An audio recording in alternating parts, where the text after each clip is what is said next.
मेरा नाम शिव कुमार है और मैं पीजीटी हिंदी के पद पर राजकीय वरिष्ठ माध्यमिक विद्यालय डाणा लाडनपुर में कार्यरत हूँ। आज सुबह जो हो सेट के एग्ज़ाम चल रहे हैं और सुबह सुबह 1-2 घंटे के लिए जो हो बच्चों को पढ़ने के लिए समय दिया जाता है, बाद में उसका एग्ज़ाम होता है। तो मैं सुबह 9 बजे के आसपास 12वीं कक्षा में था। अभी एक नितिन नाम का बच्चा, उसने एक बैग उठा करके सामने वाले बच्चे की सिर पे मारा। मैंने उसको ऐसा करते देख लिया। मैंने उसको टोका भी, तो ऐसे क्यों कर रहा है?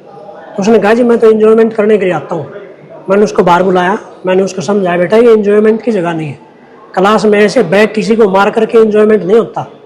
एंजॉयमेंट के लिए जगह अलग होती है, अलग माहौल होता है। यहाँ पर आप पढ़ने आते हैं, पेपर आपका होने वाला था, किताब पढ़ो।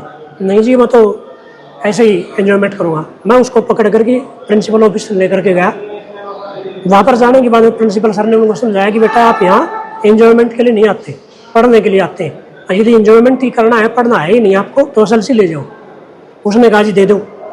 तुरंत जो है ना वो उसी आकड़ में, उसी लहजे में उसने कहा जी दे दो, एसएलसी दे दो मेरे को। वो सर ने कहा कि ठीक है एप्लीकेशन लिख के ले आओ। वो क्लास में गया, अपने कॉपी से पेज लेकर के आया और शायद हो सकता है उसी टाइम वो बैग से वो हथियार भी लेके आया है। उसने ला करके ऑफिस में प्रिंसिपल के सामने वो एप्लीकेशन रखी।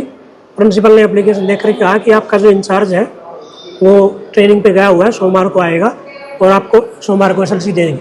उसने कहा नहीं जी मुझे आज ही एसएलसी चाहिए।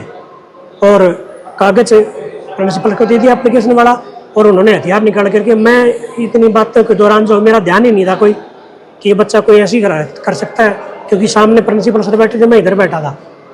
मेरा जो है पीठ थी उस बच्चे की तरफ। उसने जैसे ही सिर के ऊपर मारा है, मेरे सिर पर मारने के बाद मेरे को एहसास हुआ कि मुझे चोट लगी कोई। तभी वो जो साथ में 2-3 साथी और बैठे थे ऑफिस के अंदर, उन्होंने कहा भी पकड़ो पकड़ो क्या हो गया है।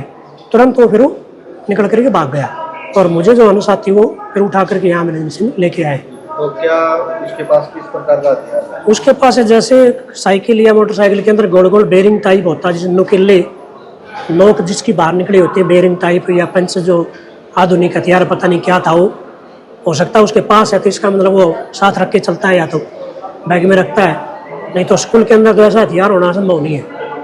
वो हथियार लेकर के आया है तो या तो उसकी मानसिकता पहले से ही तैयार रहती है वो इस प्रकार की घटनाएं करने की। कितनी इंजरी हुई है आपको? यहाँ पर 4-5 तो टाके आए हैं और 3-4 दरारें, इन 4-5 जगह जो है सिर में चोट लगी हुई है। क्या माना? इसमें सबसे बड़ी जो है ना शिक्षा व्यवस्था के ऊपर बहुत बड़ा ये सवाल है कि ऐसे माहौल के अंदर, भय के अंदर एक अध्यापक जो है ना कैसे बच्चों को पढ़ा पाएगा। भय के अंदर, डर के अंदर ना तो बच्चों को अध्यापक पढ़ा पाए, ना बच्चे पढ़ पाएंगे।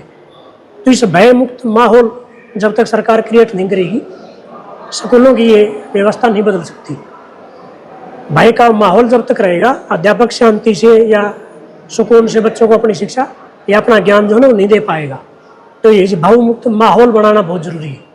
माहौल रहेगा तब तक ना बच्चे पढ़ पाएंगे, ना अध्यापक पढ़ा पाएगा। क्या कार्रवाई की मांग करते हो पुलिस? कारण केवल भय मुक्त माहौल विद्यालयों के अंदर बनाया जाए, ताकि ऐसी घटनाएं ना तो कोई और बच्चा ऐसी करने की सोच सके, ना किसी और साथी के साथ ऐसी घटना घटे, जो हमें ना हो पाए। ऐसे माहौल की हम आशा करते हैं।